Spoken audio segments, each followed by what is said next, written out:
Glória a Deus. Pastor Rômulo, quantos conhecem? Quantos não conhecem? Vamos lá, levante as mãos. Ó, tem uma turma aí que não conhece o Rômulo. Pastor Rômulo é da Igreja Maranata, no Rio de Janeiro, vai estar conosco no acampamento, agora lá em Caldas Novas, com os casais. E eu estarei com os jovens, com os casais, vamos ficar lá trocando.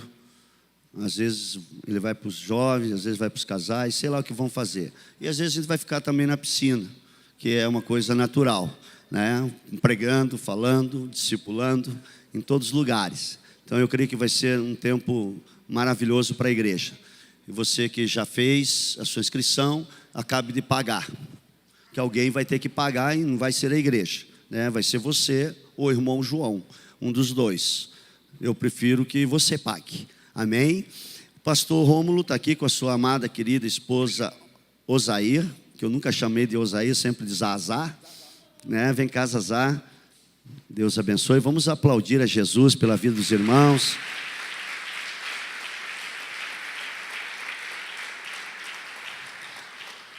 Zazá é uma pessoa muito querida, né? Sempre me recebeu, sempre me honrou lá na casa dela. A gente, quando vai para corrida lá, a meia maratona do Rio, nós ficamos, esse foi o primeiro ano que a gente não ficou lá, né? Foi o primeiro ano, ficou tudo arrumado e o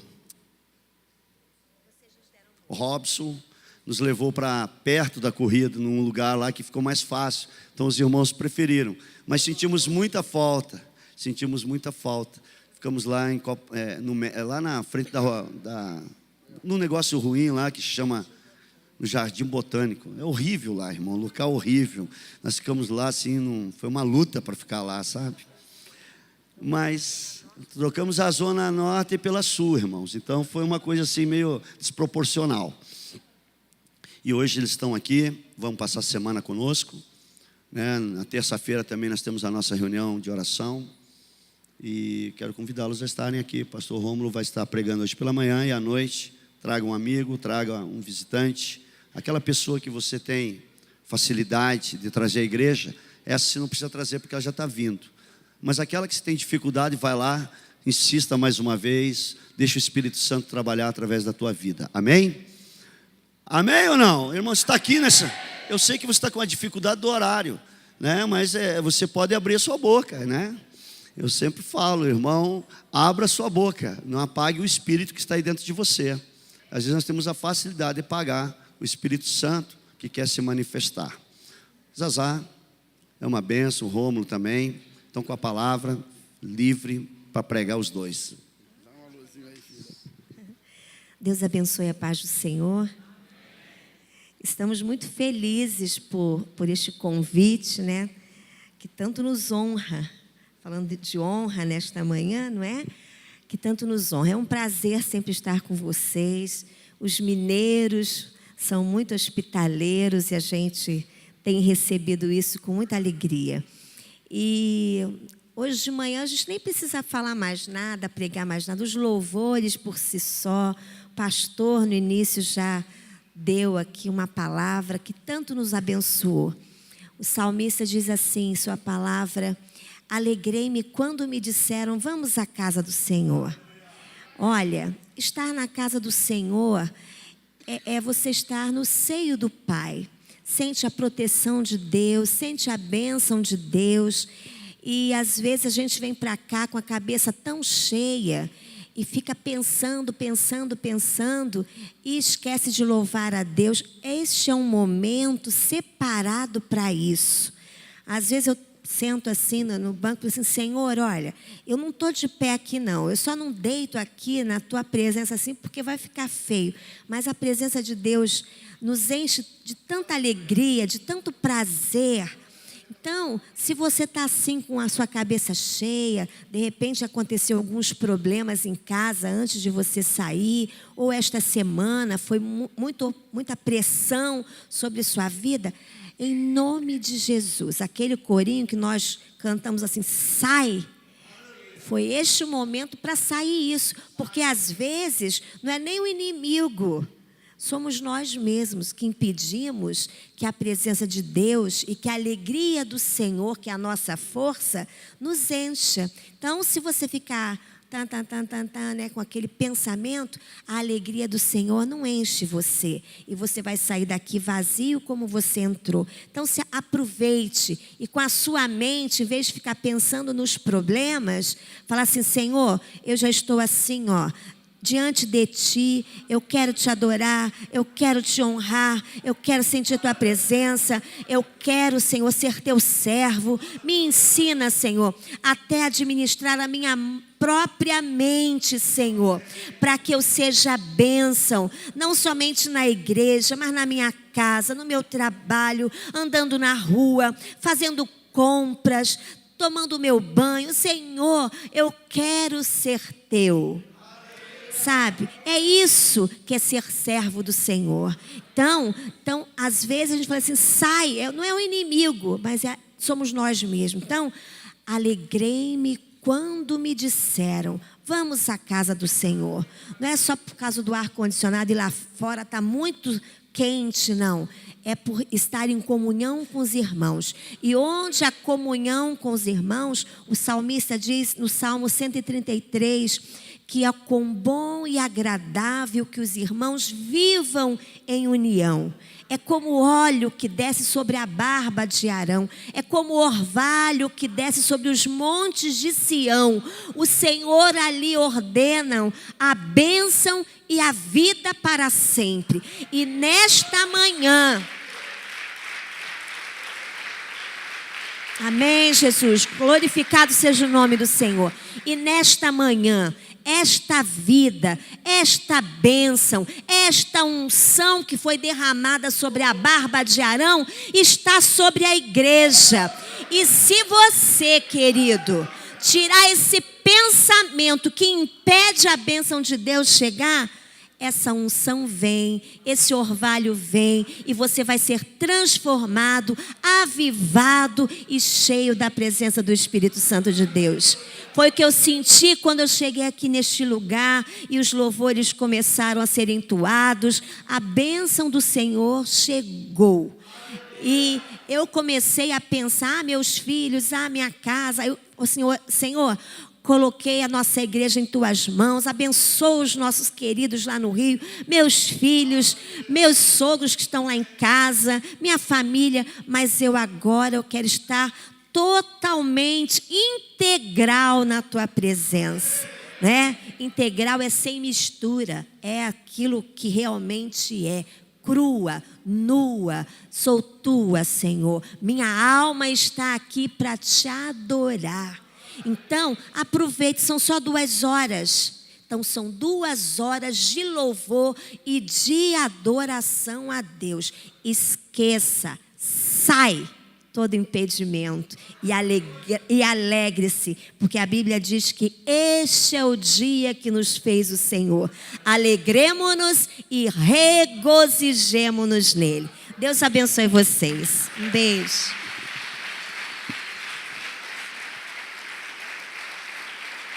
Amém. Graças a Deus. Espera aí um pouquinho. Não precisava nem pregar, né? Ela chega, vai falando, vai falando, vai falando, e o coração da gente vai se alegrando. Não é verdade? Mas, meus irmãos, paz do Senhor para vocês. Deus abençoe vocês. Eu quero dizer para os irmãos que eu me sinto tão em casa quando eu venho aqui. Eu acho que é a terceira vez, segunda ou terceira, acho que é a terceira. Se eu não estou gaga, eu acho que é a terceira vez. E todas as vezes que a gente vem a Itaúna, eu só venho a Itaúna por causa de vocês. O pastor Itamar convida, e senão eu não teria como nem por que vir. E se cada vez que a gente vem, a gente fica encantado com o que Deus está fazendo aqui na Igreja Batista Central de Itaúna. Eu fico encantado de ver que povo bonito. Eu estava falando isso no carro com a Osaí. Gente, o povo lá da Igreja Batista do Itamar é um povo bonito. Gente bonita. Olha que eu não sou de achar homem bonito. Mas aqui em Itaúna não é que tem uns homens bonitos?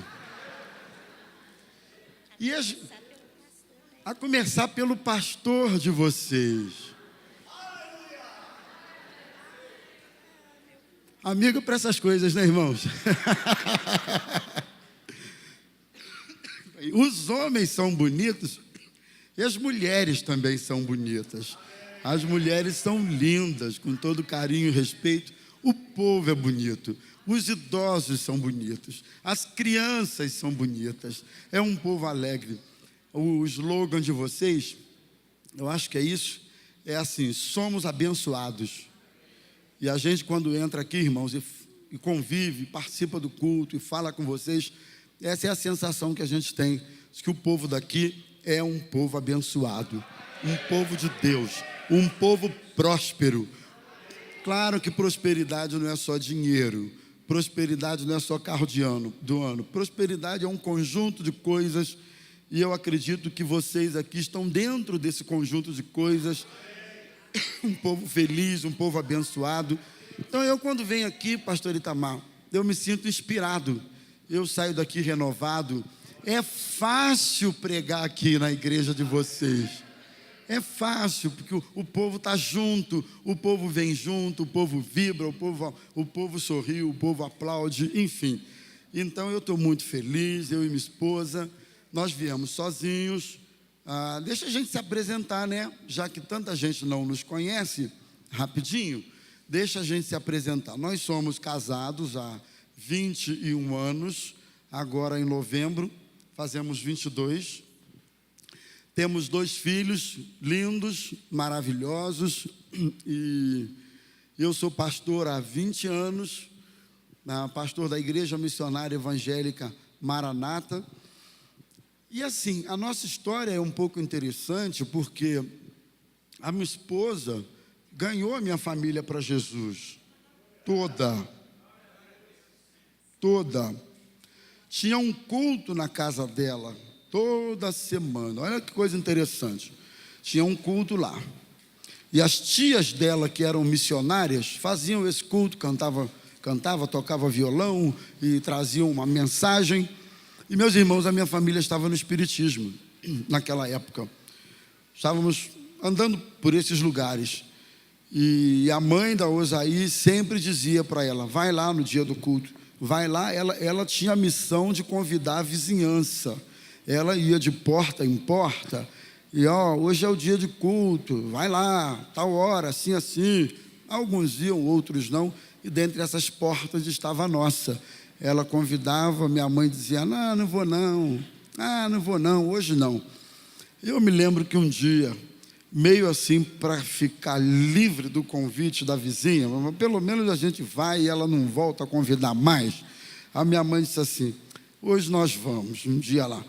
Parece que ela não queria ir lá em casa convidar minha família, ela reclamou com a mãe: eu não vou lá não, convidar aquela família.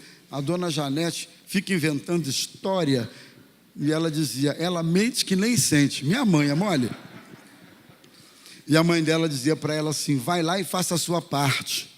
E nesse dia a gente foi. Bom, irmãos, encurtando a história, nos convertemos todos de uma só vez. Em 1980. Lá se vão 34 anos. 1980. Desde então, nossa família jamais saiu da presença de Deus. Desde então, passamos a servir a Deus de todo o nosso coração. E, bom, a vida seguiu, nós começamos a namorar. Ela diz que não, mas eu sempre garanti que ela estava de olho na alma e no corpo do vizinho. E começamos a namorar, os anos passaram, nos casamos. E hoje a minha família, que é uma família pequena, meu irmão e meus pais, todos são envolvidos na obra de Deus, todos eles são envolvidos, e eu me casei com a vizinha. Então eu sou muito grato a Deus, porque a nossa história caminha desde bem pequenos, né? Porque a gente foi criado juntos, nós éramos vizinhos, então a nossa história começou desde bem pequenos. E hoje nós estamos servindo a Deus com muita alegria. E a Osaí tem sido uma parceira, tem sido uma ajudadora, tem sido uma pastora, embora não tenha título, mas para o meu coração, não precisa título não, né? Não precisa título. Então ela tem sido assim uma parceirona nessa nossa vida ministerial, que nem sempre é muito fácil. Pastor, se você tem sonhos e chamada de Deus para servi-lo na sua obra, numa posição um pouco mais de responsabilidade, e eventualmente você é solteiro, presta atenção, escolha bem com quem você vai casar. É isso, reverendo? Escolha bem, porque uma esposa bacana, sábia, nos padrões de Deus, pode ser uma grande bênção na vida do homem, como pode ser um grande problema, e vice-versa. Então, pense bem. Quantos solteiros nós temos aqui? Solteiros, levanta a mão. Ou solteiras, só isso? Agora eu não entendo porque o pessoal levanta a mão assim. Cara, levanta a mão. Quantos solteiros nós temos aqui? Solteiros. Quantos solteiros que querem se casar nós temos aqui? Levanta a mão. Fique em pé. Agora tu não tem como esconder o jogo. Cadê os solteiros? Fique em pé. Solteiros e solteiras, fiquem de pé. Todos os solteiros que querem se casar. Oi? A Osaí está dando uma ideia boa. É ok, Tamar? Ué, não é solteiro ou solteira? Viúvo, viúva, divorciado. Fique em pé, minha filha. Se fosse você, eu ficava em pé, em nome de Jesus. Nós vamos orar por você. Posso fazer uma coisa, Tamar, com a sua permissão? Vem aqui na frente, nós queremos orar por você. Vem cá, vem aqui. Vamos orar por você. Vem cá. Isso aí. Deixa eu só dar uma diferenciada aqui. Dos solteiros, quantos não tem ninguém assim, não estão namorando, estão solteiros e não estão namorando? Levanta a mão. Tem ninguém. Isso. Não tem ninguém. E quantos já são comprometidos, solteiros ainda, mas já estão namorando e tal? Tem mão que não levantou nem para uma coisa nem para outra, eu não entendi. Mas está aqui. Olha, nós vamos orar por você. Olha para cá rapidinho. Eu costumo dizer que a gente até pode errar em algumas decisões da vida, mas há uma que você não pode errar. Se tem alguém divorciado ou separado aqui na igreja, e deve ter, obviamente, você deve saber o que eu estou falando. O que é uma dissolução conjugal? O que é separação conjugal? Não é isso? É um transtorno, é uma tragédia, é terrível e é fora da vontade de Deus. Então escolha, ore, pense, avalie, pese, use critérios e creia que Deus vai pôr na sua vida alguém bacana que vai levar você mais para perto de Jesus. Então vamos orar? Vocês que já estão resolvidos nessa área, estenda a sua mão para cá. Vamos orar por esses irmãos, vamos orar. A gente às vezes ri e brinca, mas isso é muito sério, mas muito sério. Você não pode errar nisso não, meu irmão. Se a gente tem casamentos saudáveis, famílias saudáveis, a gente tem uma igreja saudável, a gente tem um estado saudável, a gente tem um país saudável. Mas se você tem famílias adoecidas, isso tudo vai refletindo na igreja, na sociedade e assim por diante. Então vamos orar? Osaí, por favor, faz essa oração. Amém, Jesus. Quem é vizinho, fica perto, quem sabe. Jesus amado, obrigada, Senhor. Oh Deus, nós sabemos que Tu estás preocupado também com essa área de nossas vidas, Senhor. Porque Tu és um Deus detalhista, Pai. Jesus querido, o pastor falou aqui no início sobre honrar a esposa, honrar o esposo, honrar os filhos. Pai querido, que esses jovens também, Senhor, possam aprender a honrar um ao outro, Senhor. E também, Senhor, ter namoro santo, ter noivado santo, Senhor. Tem futuramente o casamento santo, Senhor, porque a Tua palavra diz que nós devemos ser santos em toda a nossa maneira de viver, Pai. Oh Deus, dê saúde, Senhor, psicológica, saúde sentimental, espiritual, para cada menina, para cada menino, para cada jovem, Senhor, que está aqui no Teu altar, Senhor. Manda a pessoa certa, Senhor. E também se estiver namorando, é um momento, Senhor, para avaliar se é da Tua vontade, se não é da Tua vontade, Senhor. Este é o momento separado para isso, para que ninguém caia em laço, Senhor, que vá pagar um preço para a vida toda, Pai. Em nome de Jesus, repreendemos todo o mal nesta área, na vida desses jovens, ó Deus. E aqueles que não têm ninguém ainda, Senhor, manda alguém especial, Senhor, com perfil, Senhor, traçado, delineado por Ti, meu Deus. Pessoas inteligentes, cheias da Tua presença, do Teu Espírito, Senhor. Porque já é difícil, Senhor querido, quando nós estamos na Tua presença. Imagina fora dela, Senhor. O inimigo vem e quer fazer a festa, mas nós somos lavados e comprados pelo sangue precioso que foi vertido na cruz. Pai de amor, que este jovem, que esta jovem, Senhor, possam buscar a Tua presença com empenho, meu Deus, porque Tua palavra diz que quando nós buscamos a Tua presença, Senhor,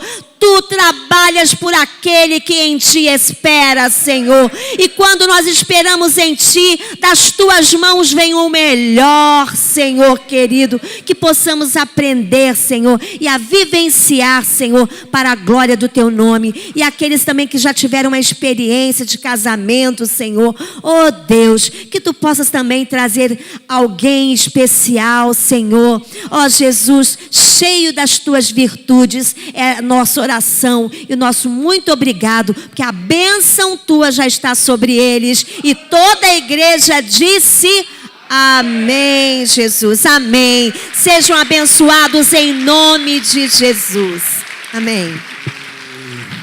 Só uma coisa, viu? Não precisa buscar fora não, porque aqui está cheio de moças e rapazes bonitos. É só você dar uma olhada para os lados aí que você vai ver, tá bom?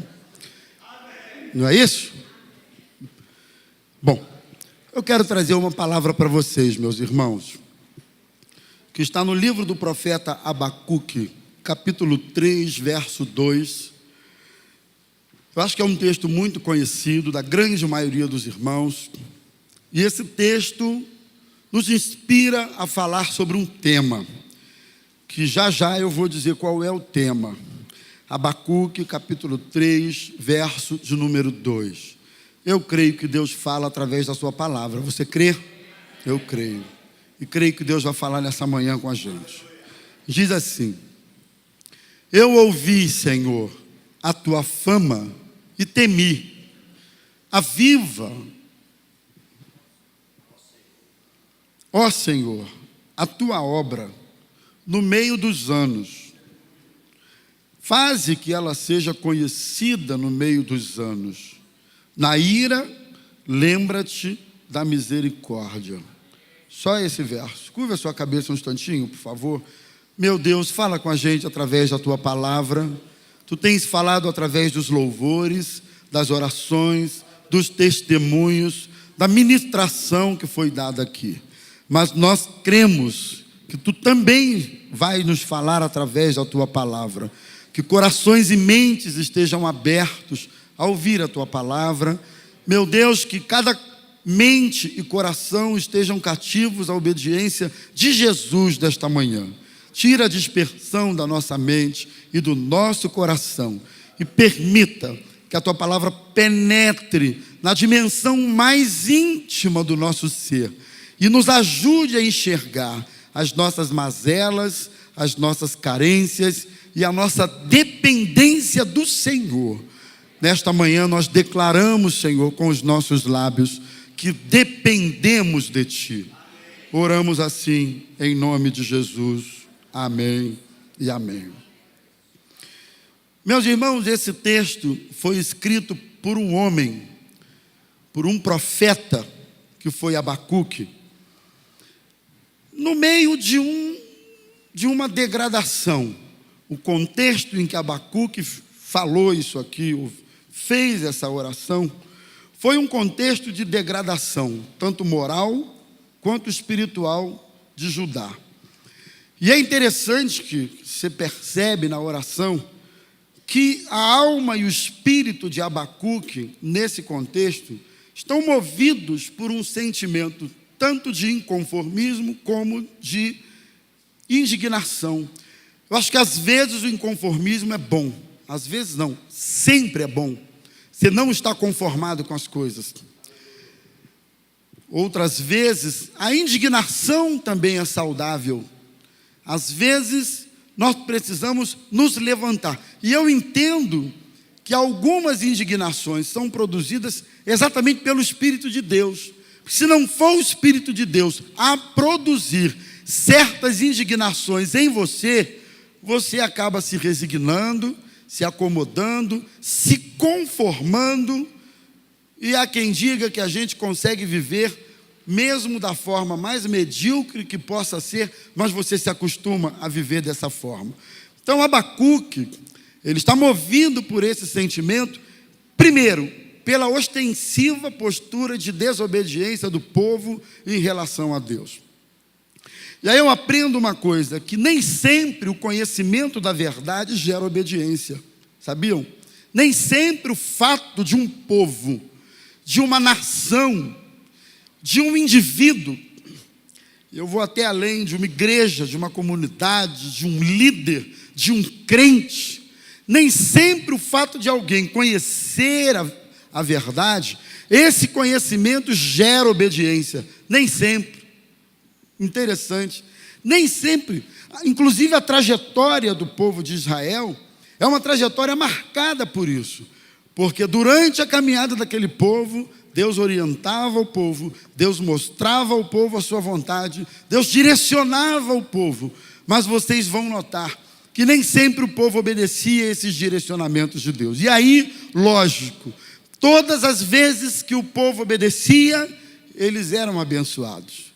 Mas todas as vezes que o coração do povo endurecia, que a cerviz do povo endurecia, o povo padecia. Desobediência gera padecimento. Vamos repetir isso aqui? Desobediência gera padecimento. Nem sempre o confronto e a correção do Senhor gera quebrantamento de coração e de alma. Nem sempre quando Deus exorta, nem sempre quando Deus fala, nem sempre quando o Espírito Santo nos confronta, esse confronto do Espírito Santo gera um quebrantamento de alma, gera um quebrantamento de espírito, nem sempre. E eu me lembro de Pedro, que apesar de ter sido advertido por Jesus quanto à possibilidade de negá-lo, Pedro não se deu por convencido daquela advertência. Pelo contrário, Pedro se vestiu de uma espiritualidade, de uma vaidade espiritual. Eu diria para os irmãos que o pior tipo de vaidade que existe é a vaidade espiritual. Dentre as muitas que a gente conhece, vaidade de cabelo, né? Vaidade de roupa, vaidade do corpo, vaidade do carro. Eu acho que essa vaidade atinge mais os homens. Aqui não, mas lá no Rio atinge mais os homens. Aqui eu sei que não, passa longe. Não. Mas vaidade de casa, enfim, a gente poderia descrever vários tipos de vaidade. Eu diria que a pior delas é a vaidade espiritual. E Pedro parece que foi contaminado por esse tipo de vaidade. Tanto que ele disse assim: ainda que todos aqui te neguem, Senhor, que todo esse colégio apostólico negue o Senhor, eu, todavia, não te negarei. Então Pedro foi advertido, mas não se quebrantou. O primeiro motivo que o profeta está indignado aqui é pela ostensiva atitude do povo desobedecer a Deus. Mas há uma segunda razão que gerou indignação no profeta, foi pela forma como Deus se utilizou para trazer juízo àquele povo, usando uma nação ímpia, que foi Babilônia, e um rei ímpio, que foi Nabucodonosor, para trazer juízo àquele povo. Aquilo, para o profeta Abacuque, foi um conflito no coração dele, porque ele pensou e ele disse, e ele orou dessa maneira: como pode Deus usar um povo ímpio, pior do que o seu próprio povo, para trazer juízo para aquele povo? Portanto, esse é o espírito que envolve essa oração. E há uma expressão no meio dela, que é essa expressão no meio dos anos, que quando você vai ler alguma coisa a respeito, você vai perceber que alguns chegam a dizer que, aplicando de uma forma prática, que no meio dos anos é porque significa exatamente aquele período da caminhada em que os desânimos da vida vêm, e é aí que nós precisamos ser despertados por Deus. É aquele período da caminhada quando não se é mais novo na fé.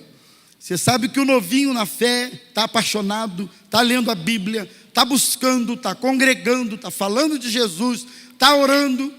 O novinho na fé está envolvido.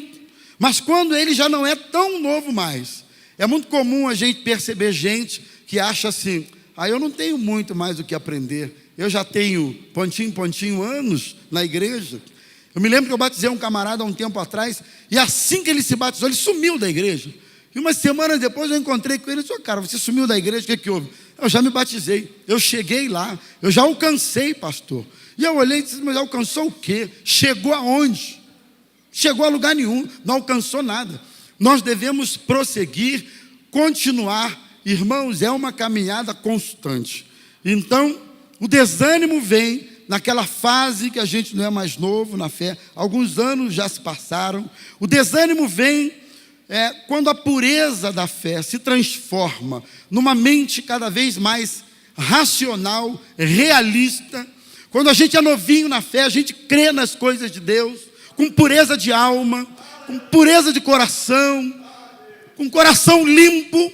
Mas o tempo vai passando, a gente vai ficando cascudo, e a gente quer racionalizar as coisas de Deus, a gente quer relativizar as coisas de Deus, e aí a gente vai perdendo aquela essência de Deus na alma da gente, que dentre outras coisas, dessa essência, uma delas é a pureza.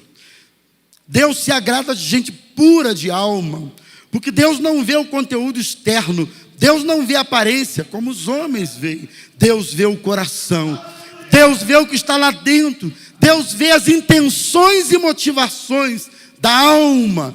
Daí o motivo de alguns serem abençoados e outros não, porque Deus não vê só o que Ele está fazendo. Interessante, Deus vê o que está por trás, o que está movendo a atitude do indivíduo. Então é quando nós estamos nessa fase em que se perdeu a pureza da mente, a pureza do coração, nós estamos precisando de restauração. É quando a minha devoção e busca a Deus só acontece quando as lutas vêm e as dificuldades também chegam. Há pessoas que só quando vem o sufoco que elas estão no altar buscando a Deus. Ao primeiro sinal de alívio, ao primeiro sinal de refresco na vida, ela já não tem tempo para a casa de Deus, ela não tem tempo para a igreja, não tem tempo para congregar, não tem tempo para participar de nada, porque está muito ocupada, não tem tempo para buscar a Deus, não tem tempo para consagrar a vida, para vir aos cultos de oração, ao menor sinal. E aí eu começo a entender por que é que Deus trata com algumas pessoas de maneira assim, permanentemente na provação. Tem gente, irmãos, que Deus ama, mas ama tanto, que acho que Ele permite que o cara fique na provação ali, porque só na provação ele está no altar de Deus buscando a Ele. Porque quando o alívio chega, ele some. Eu sei que não é o caso aqui, mas lá no meu povo é. Há pessoas que à medida que o tempo vai passando, parece que aquele brilho de Deus se esvai da sua face. da sua fala, da sua maneira de agir, do seu olhar. Parece que tem pessoas que, à medida em que o tempo vai passando, a graça no testemunho cristão dele também vai embora. Ele já não tem mais aquele testemunho de vida bonito.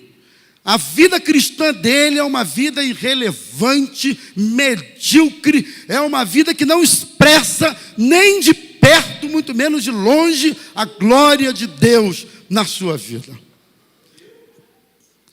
E aí eu chego à conclusão, e eu entro com o meu tema nessa manhã, que nós estamos precisando de um despertamento espiritual. Acho que esse é o cenário que eu vejo hoje, na minha realidade, enquanto pastor de uma comunidade, na realidade do meu estado, lugar onde vivo, onde nasci, me criei e vivo a minha vida inteira. Eu acho que eu enxergo essa realidade, se eu puder levantar os meus olhos e ampliar as estacas, como uma necessidade no nosso país. Nós estamos precisando de um despertamento. Mas o que é o despertamento? Qual é a sua definição? Despertamento é ato ou efeito de despertar. Tornar mais vivo, mais nítido, cobrar ânimo, ficar intenso.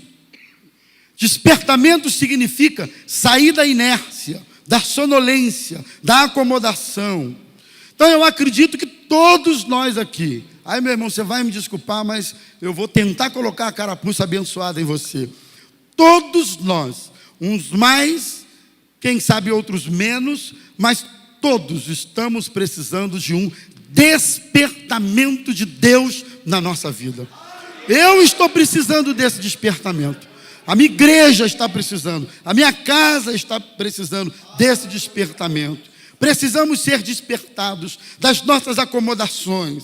Precisamos tomar cuidado com a chamada zona de conforto, né?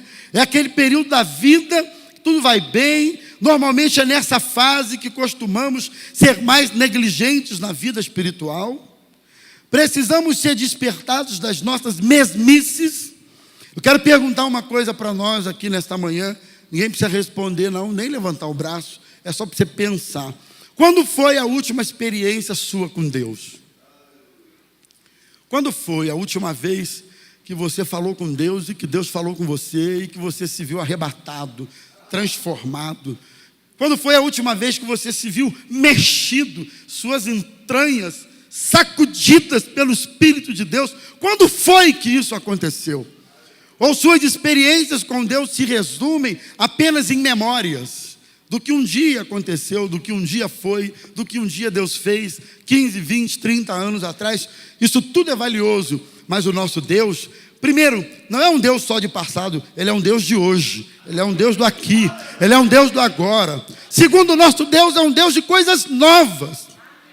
A Bíblia diz: eis que eu, o Senhor, faço coisas novas no meio de vós. Então nós precisamos, irmãos, ser despertados dessa mesmice que se resume à nossa vida espiritual. Precisamos ser despertados porque falta paixão, falta garra com as coisas de Deus, e por muitas outras razões eu creio que nós estamos precisando ser despertados. Você reconhece que você precisa de um despertamento na sua vida? Reconhece?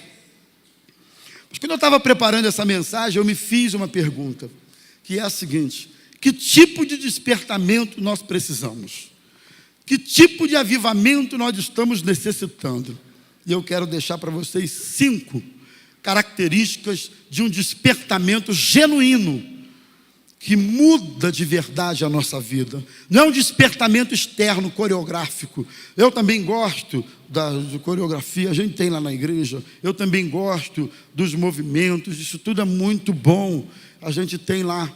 Mas o despertamento verdadeiro que a gente precisa não é produzido por isso, não. Eu também gosto dos movimentos, das estratégias que a gente usa para envolver o povo, muito bom. Mas o verdadeiro despertamento que precisamos, primeiro, é o despertamento que gera valorização da palavra. Vamos repetir isso aqui: valorização da palavra. A vida do cristão precisa ser alicerçada na palavra. Quando ele é alicerçado na palavra, além de avivado, as tempestades não derrubam o crente. Deixa eu te dizer uma coisa, não vem para cá dizer para mim que você está desanimado ou pensando em abandonar, quem sabe, a vida cristã por causa das tempestades, porque tempestade não tira ou não deve ser motivo para tirar ninguém da presença de Deus, não. Se há uma coisa que leva o povo a se afastar, é falta de conhecimento da palavra de Deus, é o que a Bíblia Sagrada diz. Mateus 7, 24, 25, 26, 27, Jesus usa 2 tipos de pessoas e 2 tipos de fundamentos. Ele diz assim: todo aquele que ouve essas minhas palavras e as pratica, será comparado ao homem sensato, que edificou a sua casa sobre a rocha. Veio o vento, a tempestade, os rios transbordaram, a casa não caiu, porque estava edificada sobre a rocha. Todo aquele, pois, que ouve essas minhas palavras, não pratica, será comparado ao homem insensato, que edificou a sua casa sobre a areia. Veio o vento, a tempestade, a chuva, bateu com ímpeto sobre aquela casa, e ela caiu, sendo grande a sua ruína, porque estava edificada sobre a areia. Há muitos crentes cuja vida e casa estão edificados sobre a areia. Não adianta construir lindos castelos, mas se eles estão sobre a areia, o teu castelo vai desabar, vai ruir. Já viu aqueles castelos construídos à beira da praia lá de Copacabana, naquelas areias? Lindos aqueles castelos. Um dia eu estava passando por eles.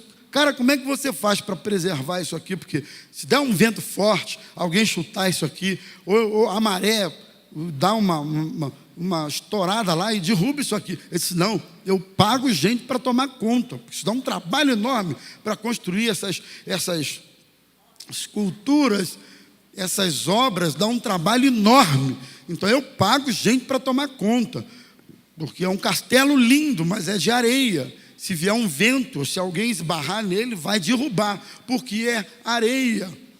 Sabe, irmãos, quando a nossa vida está alicerçada na palavra, pastor, escândalo não tira você da presença de Deus, desemprego não tira você da presença de Deus, enfermidade não tira você da presença de Deus, marido que vai embora de casa não tira você da presença de Deus, nada, ninguém tira você da presença de Deus, porque a tua casa está alicerçada sobre a rocha. Não é isso? Ninguém tira. Muitas pessoas ficam pelo caminho porque não estão alicerçadas na palavra. A palavra nos ajuda a corrigirmos a nossa rota, nos leva na direção da vontade de Deus. A palavra gera pureza na mente, no coração da gente. Jesus disse: vocês estão limpos pela palavra que vos tenho falado. Eu gosto dessa expressão, e eu costumo usar aquela figura da peneira, em que você tenta peneirar a água.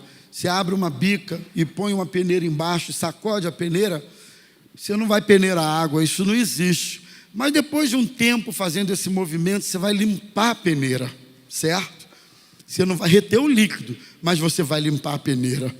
Irmão, a Bíblia limpa a nossa mente, limpa o nosso coração. Você quer ter uma mente pura, santa, limpa? Vai ler a palavra. Você diz assim: ah, pastor, eu não guardo tudo. Você pode guardar tudo, mas você guarda muita coisa. E ainda que você não guarde tudo, a palavra vai limpando a tua mente, o teu coração. E no tempo certo, o Espírito Santo vai te trazer a lembrança, aquilo que você leu, aquilo que você meditou. Salmo de número 1, o salmista diz que é bem-aventurado o homem que não anda no conselho dos ímpios, não se detém no caminho dos pecadores, nem se assenta na roda dos escarnecedores, mas o seu prazer ele tem antes na lei do Senhor, e na sua lei medita de dia e de noite. E ele é como árvore plantada junto ao ribeiro de águas, que no tempo devido dá o seu fruto, e tudo quanto ele faz, ele será próspero e bem-sucedido. É aquele que ama a palavra, é aquele que considera a palavra, é aquele que lê a palavra. Precisamos de um avivamento que nos faça voltar para a palavra. Precisamos de um avivamento. Irmãos, talvez me perdoem, mas talvez eu não vá dizer aqui nada de muito novo para vocês.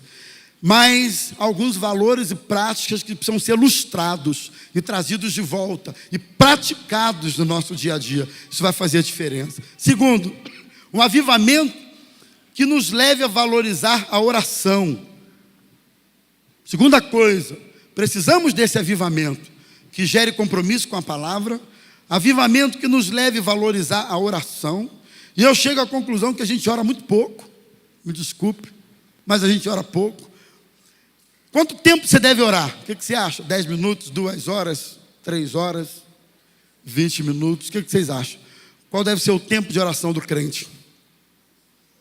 O que a Bíblia fala sobre isso?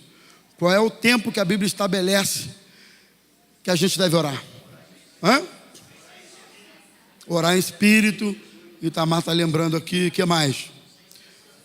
O Celinha matou Rosaí. Nós temos que orar sem cessar. Sem cessar. É o tempo todo. Você está no trânsito, você está em oração. Você está lá, meu irmão, no teu trabalho, você está em oração. Você está em oração. Onde quer que seja, você precisa estar em oração. Oração é tua alma, está ligada a Deus. Teu pensamento está ligado ao Senhor. E aí nós encontramos na vida do próprio Jesus um grande exemplo de alguém que orou. Eu fico pensando, Jesus era filho de Deus, Jesus era o próprio Deus. No entanto, Jesus orou. Ora, se Jesus orou, você e eu precisamos orar também. Jesus orou quando tinha que tomar decisões. Lucas 6, 12 a 16, não precisa abrir não. Verso 12, diz que ele passou a noite orando antes de escolher os discípulos, os quais também deu o nome de apóstolos. Ele orou, ele dedicou, ele consagrou, ele buscou discernimento, muito embora, repito, ele fosse Deus, mas ele orou antes de escolher os seus discípulos. Jesus orava em tempos de crise. Só voltando aqui um instantinho, Jesus orou quando tomou uma decisão importante. E eu quero voltar um minutinho para perguntar a você e a mim aqui hoje. Você está para tomar uma decisão importante na sua vida. Eu te pergunto, você está orando a esse respeito, meu filho? Você está orando? Você está sentindo, ou vendo, ou enxergando direção de Deus para essa sua decisão? Ou ainda não há nada de claro para você? Ore antes de tomar a decisão. Tem gente que vai tomando decisões assim na vida, não pede orientação, não busca a direção de Deus, conselho de alguém, não ora. Jesus orou, segundo lugar, primeiro, quando tinha que tomar decisões.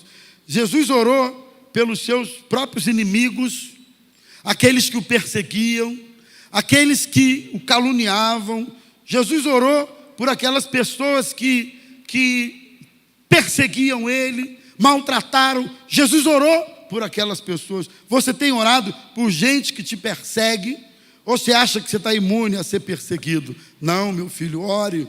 Mas não é orar assim de Deus, trata com ele, Senhor. Aquela oração que há quem diga que mais parece oração de coisa de bruxo do que de crente. Jesus trata com ele, como dizendo, mata ele, Senhor. Tu sabes o que ele está fazendo, eu entrego ele a ti. Não, meu filho, é orar assim, Jesus, abençoa aquele meu patrão que está pegando no meu pé, que está me azucrinando a ideia. Jesus, abençoa ele. Abençoa aquela vizinha, Jesus. Oh, meu Deus, toma aquela vizinha em tuas mãos. Outro dia alguém me procurou, já tem um tempinho já. Esse pastor resolveu um problema lá de uma rixa com a vizinha, que olha, Deus me abençoou. Falei, que bom, o que houve? Não, pastor, todo dia ela jogava o lixo na minha porta. E eu ia lá, pegava o lixo, jogava fora. No dia seguinte, lá estava um punhado de lixo na minha porta. Eu limpava aquele lixo e jogava fora. No outro dia a mesma coisa e no mês seguinte a mesma coisa. Ela disse, pastor, eu resolvi rapidinho. Um dia eu disse, hoje eu pego aquela mulher. E ela disse, pastor, eu peguei aquele lixo. Um dia lá que eu estava, bati no portão dela. Quando ela abriu o portão, pastor Rômulo, eu parti para cima dela. E ela partiu para cima de mim. E nós rolamos no chão. E eu dei na cara dela e ela deu. Contando isso, irmão, coisa de gabinete.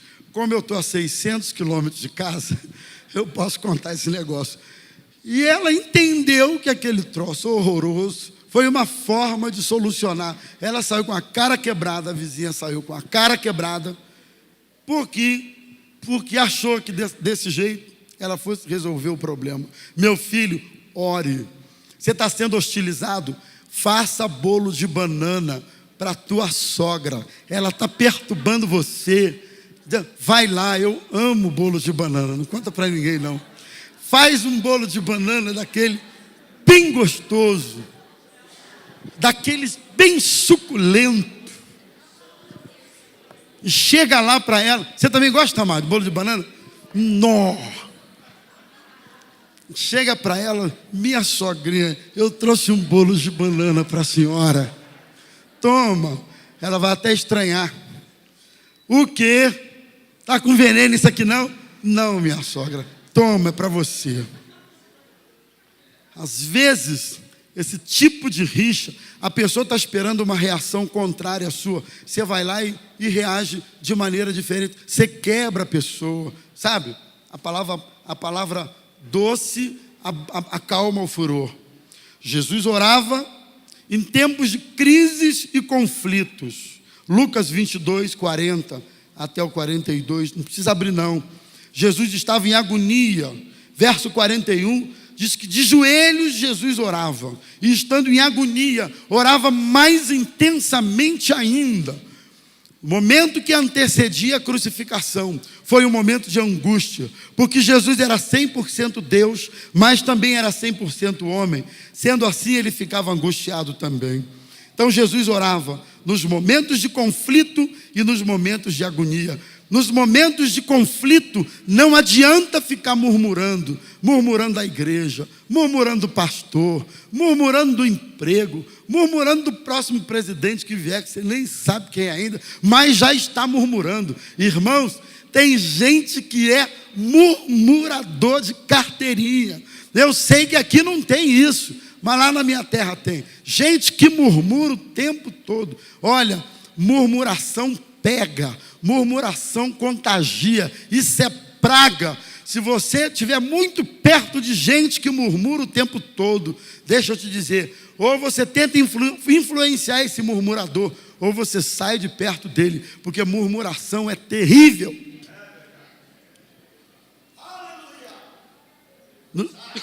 Nos momentos de crise, não fique murmurando. Nos momentos de crise, adore ao teu Senhor, exalte a Jesus, exalte a Deus, glorifique o nome dele. Está na crise, está no conflito, mas diga: Senhor, louvado seja o teu nome.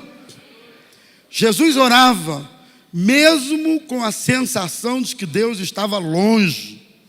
Mateus 27, 46, diz que por volta da hora 9, clamou Jesus em alta voz, dizendo: Eli, Eli, lama sabactani, que significa Deus meu, por que me desamparaste?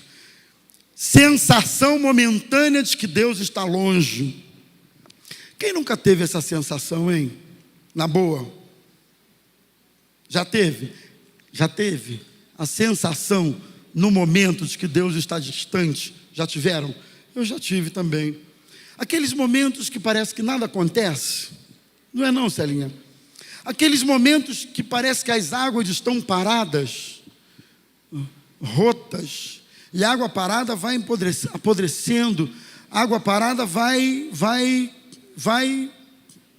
me ajuda aí, vai apodrecendo. Oi? Fede. Água parada fede. Então há momentos na vida da gente que parece que as águas estão paradas, parece que Deus está longe. Mas eu quero dizer uma coisa: esse momento em que você tem a sensação de que Deus está longe, eu preciso lembrar você que Deus não está longe. Ele está sustentando você, Ele está derramando graça sobre você, Ele está guardando você. Ele está trabalhando numa dimensão que você não está vendo, mas Deus está trabalhando nesse silêncio da sua vida. Os céus não ficam parados, o céu está trabalhando em seu favor. Jesus orava mesmo assim: quando eu estou sentindo, eu oro, mas quando eu não estou sentindo, eu oro também. Quando eu estou sentindo, eu canto, eu leio a palavra, mas quando eu não estou sentindo, eu faço a mesma coisa, porque nem sempre eu estou sentindo uma coisa nenhuma, mas eu sei que o meu culto a Deus é um culto racional. Eu sei em quem tenho crido, eu sei quem é Jesus, eu sei para quem eu estou levantando a minha mão, por isso eu levanto, por isso eu adoro, por isso eu canto. Precisamos de um avivamento que gere valorização da casa de Deus. Precisamos de um avivamento que gere compromisso com a palavra. Vamos repetir? Não, pode ficar melhor. Um avivamento que gere compromisso com a palavra. Segundo, um avivamento que gere oração, compromisso com a oração. Terceiro, precisamos de um avivamento que gere valorização da casa de Deus. Avivamento que gere isso.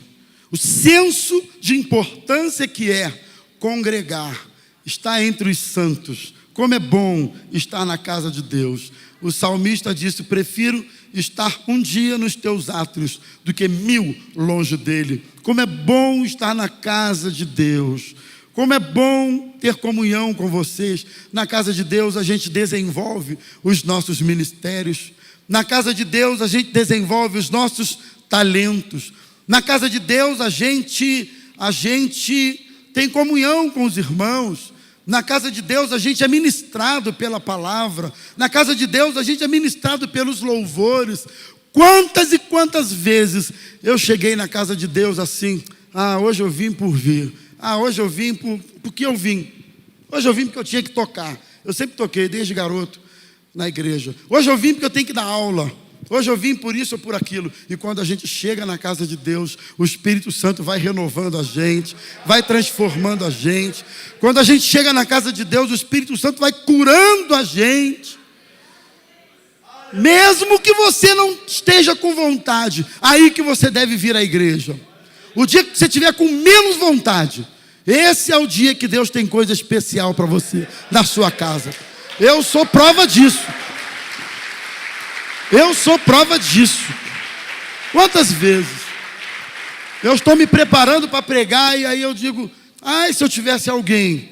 Meu irmão, o que eu posso falar? Não é todo dia que você amanhece dizendo: eu estou doido para pregar hoje. Hoje eu quero só ver uns endemoniados na minha frente que eu vou expulsar todo mundo.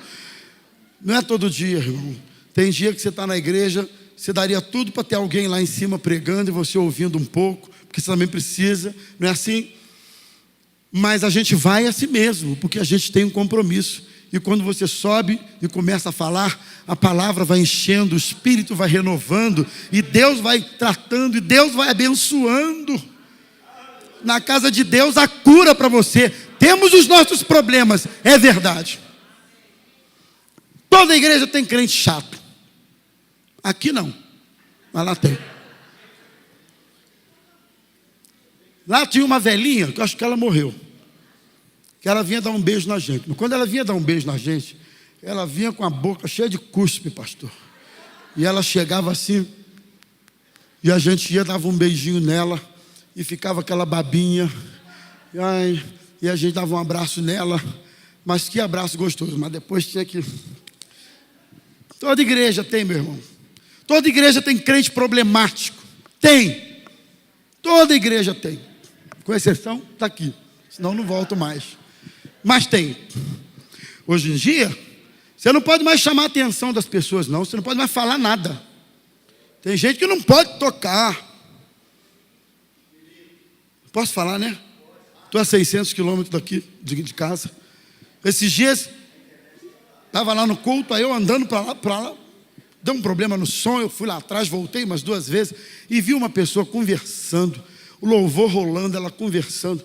Eu fui, dei um toque, disse: filha, o culto já começou. Falei baixinho e segui andando. Rapaz, quando foi de noite, velho, para quê? A pessoa veio para mim, com um dedo assim na cara. E por que eu não te dou o direito de me chamar a atenção? E por que eu tenho 30 anos de crente? E por que não pode me chamar? As pessoas estão assim. Você não pode falar mais nada. Eu tenho aprendido o seguinte, irmão: ovelha baixa a cabecinha e obedece. Bode grita. Bode berra. Ovelha não. Ovelha diz: tá bom, eu vou obedecer. Nós temos os nossos problemas, sim. Sim, meu irmão. Mas eu posso garantir a você, são 34 anos vivendo e convivendo na igreja. A igreja tem muito mais virtudes, coisas boas, abençoadoras do que problemas. Muito mais.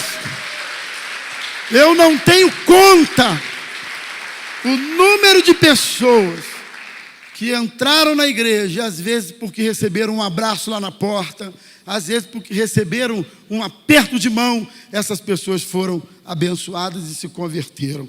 Então, eu quero um avivamento que gere valorização da casa de Deus. Eu vou pular um pontinho aqui. Eu quero um avivamento que gere visão de reino de Deus. Visão de reino. Visão de reino envolve, aí é um assunto super nevrálgico, mas envolve fidelidade nas finanças, generosidade, liberalidade, fidelidade financeira na obra de Deus. Deixa eu fazer uma pergunta aqui, que eu só estou tocando nesse assunto porque eu estou numa igreja de um amigo, e eu sei que ela crê assim também, por isso que eu estou falando disso. Como é que está a sua fidelidade na questão financeira na obra de Deus? Você tem sido fiel a Deus nos seus dízimos? Depois a vida não vai para frente, você não sabe por quê. Você tem sido generoso na casa de Deus? Abençoador da casa de Deus? Tem sido? Ah, meu irmão, nós não compramos Deus com as nossas moedas, mas certamente, quando honramos ao Senhor, eu aprendi que honrar é uma troca. Quando nós honramos ao Senhor, Deus também nos honra, Deus também nos abençoa. Deus não deixa barato, não. Deus nos abençoa. Então, seja um abençoador da casa de Deus, seja fiel no seu dízimo. Eu dou meu dízimo desde os meus 18 anos de idade, que quando eu arrumei meu primeiro emprego, trabalhar num banco. Desde então, eu sempre fui dizimista. Não é porque eu sou pastor, não. É coisa de crente.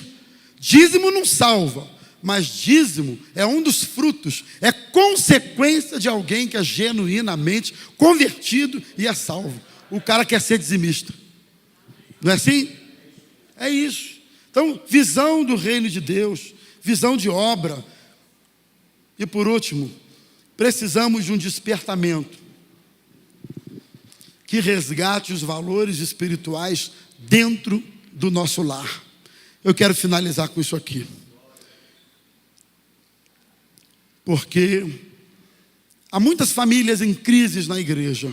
Muitas. Nós não temos... A igreja tem investido na área de família, né? Vocês vão fazer agora um encontro de família, passar uns dias no hotel bonito. Lá também a gente faz encontro de casais. Eu dou palestra no encontro de casais há muitos anos. A nossa igreja tem investido, a igreja daqui tem investido. Eu conheço várias igrejas que têm investido nessa área. Mas com tudo isso, preste atenção, é cada vez maior o número de famílias em crise dentro das nossas igrejas.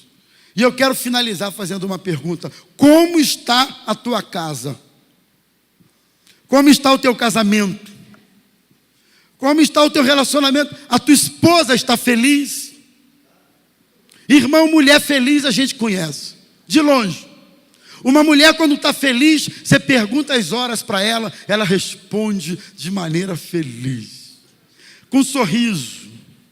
A mulher, quando você olha para Osaí, você vê que ela é uma mulher feliz, a Zazá. Zazá é feliz. Você olha para Celinha, você vê que Celinha é uma mulher feliz. Mas se olha para outras, você vê que é uma mulher triste. Essa semana eu conversei com uma grande amiga de 30 anos, mas eu nunca imaginei que ela estava vivendo o que estava vivendo. No cárcere, ela é uma mulher prisioneira de uma coisa chamada acusação. O marido a acusa de um erro que ela cometeu há 25 anos atrás, ou mais. E quando ela vai falar alguma coisa, o marido, mas você fez isso. Eles eram solteiros ainda. Quando ela vai discordar dele de alguma coisa, ele vira e diz assim, mas você fez isso. Aí ela se encolhe, baixa a cabeça. Eu fiz realmente. Aí daí mais um pouquinho, qualquer discussão ele acusa. A mulher não pode sair de casa. Rapaz, eu fiquei apavorado. Rio de Janeiro, século 21. A esposa disse assim, pastor, essa amiga, eu não posso ir ao médico com a minha filha, que se casou há poucos meses, e eu casei a filha deles. Ela me ligou para eu ir ao médico. Ele não deixou. Eu não pude ir ao médico com a menina. Prisioneira, infeliz. E ela chorava. Irmãos, aquele choro me marcou. Sabe um choro de dor? Sabe um choro de mágoa, de tristeza? E ela disse, há 20 e tantos anos eu convivo com isso, pastor. Conversa com ele. Não deu tempo, porque eu tive que vir para cá. Mas agora, quando eu voltar, eu vou ter que conversar. São amigos muito próximos da gente. Sabe, irmãos? Mulheres infelizes. Maridos infelizes. Tem marido também que é infeliz. A mulher é uma doida, desculpa falar assim. Fala, a língua não cabe dentro da boca.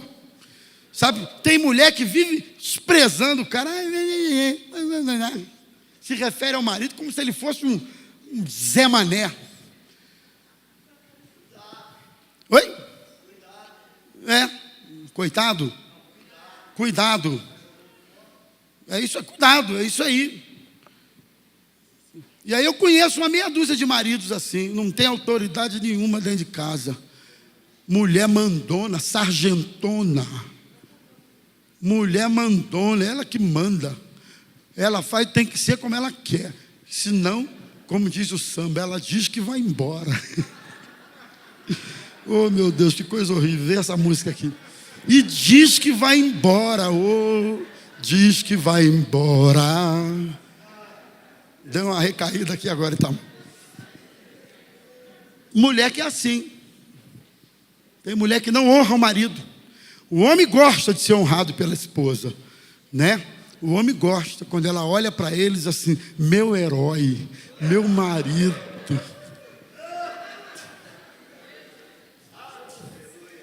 Não é? Quando ela olha para ele assim, meu marido, porque o meu marido conserta tudo. Às vezes ele não troca nem uma lâmpada, mas ele é super versátil. Aí o cara se enche, aí vai se meter a subir na escada, cai lá de cima, mas ele se sente na obrigação moral, sabe? O homem, isso para a autoestima do homem é bom. Eu conheço mulheres que ganham 5 vezes mais que o marido. E ela vive dizendo assim, não, porque eu compro isso, porque eu compro aquilo, porque eu faço isso, porque eu faço aquilo, porque eu faço, porque eu compro, porque eu vendo, porque eu mando, porque eu desmando. E o marido fica lá, só no canto. Esposa, honre o seu marido. Como é que está a tua família? Eu quero terminar isso aqui. Nós precisamos de um avivamento que gere espiritualidade no nosso lar. Você tem lido a Bíblia com sua esposa, com seu esposo? Você tem chamado a sua casa para aqueles momentos de devoção e busca na presença de Deus? Como está a sua casa? Como estão seus filhos? Você acha que é só dar um computador de última geração e está resolvido o problema? Como eles estão? Eu tenho conversado com pais há pouco tempo. Um veio me procurar desesperado, porque o filho estava metido com homossexualismo e se meteu com isso na internet. Oi? É o quê? Ih, minha camisa abriu.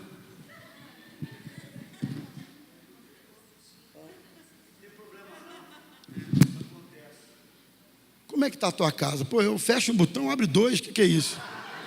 Só que eu estou emagrecendo?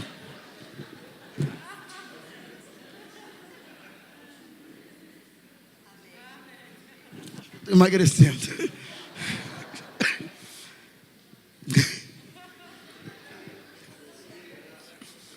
Então, meus irmãos, essa é a palavra que eu queria deixar para vocês hoje. Precisamos de um despertamento que nos faça voltar para a palavra, que nos faça voltar para a oração, que nos faça dar um testemunho cristão bonito, que nos faça voltar para a família, que nos faça valorizar a casa de Deus. Pelo menos isso. Você quer esse despertamento para você? Vamos orar. Eu queria chamar o pastor para conduzir o momento final. Vamos orar. Fique de pé com a sua cabeça curvada.